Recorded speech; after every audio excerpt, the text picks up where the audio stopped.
নমস্কার বন্ধুরা, আপনাদের সবাইকে নতুন একটি ব্লগে স্বাগত জানাই।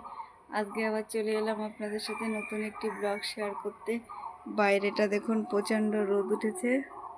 রান্না হয়ে গেছে কড়াইটাতে, আবার একটু আর একদিনই হয়তো জ্বালানিতে রান্না হবে। তো আজকে তো পয়লা বৈশাখ। আমার ছেলে তো সকাল থেকে একবার নতুন জামাটা পরছে, একবার খুলছে গরমে, আর এখন দেখুন এতক্ষণ কিটবাবু হয়ে সাইকেল চালাচ্ছিল, আর এখনও খালি গায়ে গরমের জন্যে। আর গায়ে জামা রাখতো, কিন্তু খালি গায়ে হয় না, কিন্তু আজকে এত গরম লাগছে। আর নতুন জামা পরলে তো বেশি গরম।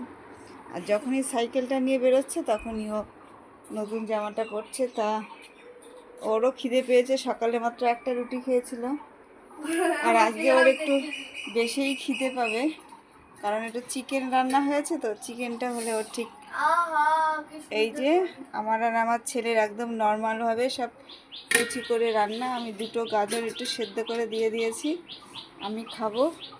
এই চিকেনের ঝোল হয়েছে, আর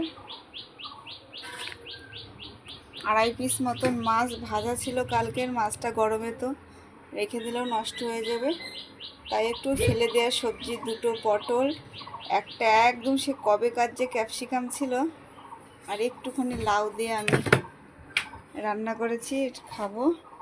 আর ছেলে তো চিকেন খাবে। এই যে এখানটায় আসন পাতা হবে, খাওয়া হবে। আমার ছেলের প্রচণ্ড খিদে পেয়েছে, ও খাবো খাবো করছে। তো এখন আমরা খাওয়া দাওয়া করবো বন্ধুরা। আজকে তো পয়লা বৈশাখ।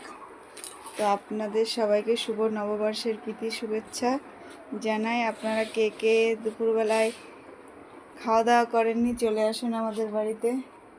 এই দেখুন, কালকে দুটো রুটি রয়েছে মানে এর ভেতরে। কি হয় পরে খাওয়া যাবে কিনা জানি না ঠিক।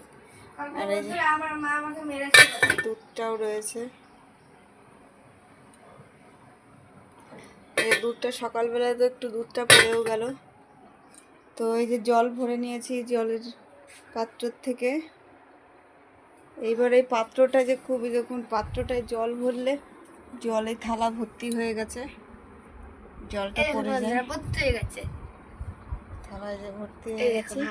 এটা একটু লিকেজ আছে, লিকেজটা ঠিক করছে, কিন্তু তাও ঠিক হয় না। আর প্রচণ্ড গরমে, তো আমাদের এই ঘরটা একটু গরম কম। আর আগে যেই ঘরে থাকতাম ওই ঘরে তো রান্না করব কি করে সেটাই বুঝতে পারছি না, এত গরম। একটুখানি এই যে আমার তো এখন বাইরে রান্না করতেই ভালো লাগছে, হাওয়া খেতে খেতে। কিন্তু দুঃখের বিষয় আর জ্বালানি নেই। ওই একদিন এক কটা ভাত হতে পারে, আর কিচ্ছু হবে না। তারপরে আর কি করব কে জানে। দেখুন বাইরেটা কি সুন্দর হাওয়া, ফুরফুরে বাতাস। বাইরে থাকলে আমাদের এখানে সুন্দর হাওয়া, কিন্তু ঘরের মধ্যে নেই। আমার ছেলে তো যখনই ঘরে ঢুকবে তখনই ফ্যান ছাড়বে। তো আপনাদের যদি আমার এই ভিডিওটা ভালো লাগে, প্লিজ লাইক করবেন, কমেন্ট করবেন, শেয়ার করে দেবেন, আর আমাদের পাশে থাকবেন। দেখা হবে খুব শীঘ্রই নতুন একটা ব্লগে। টাটা।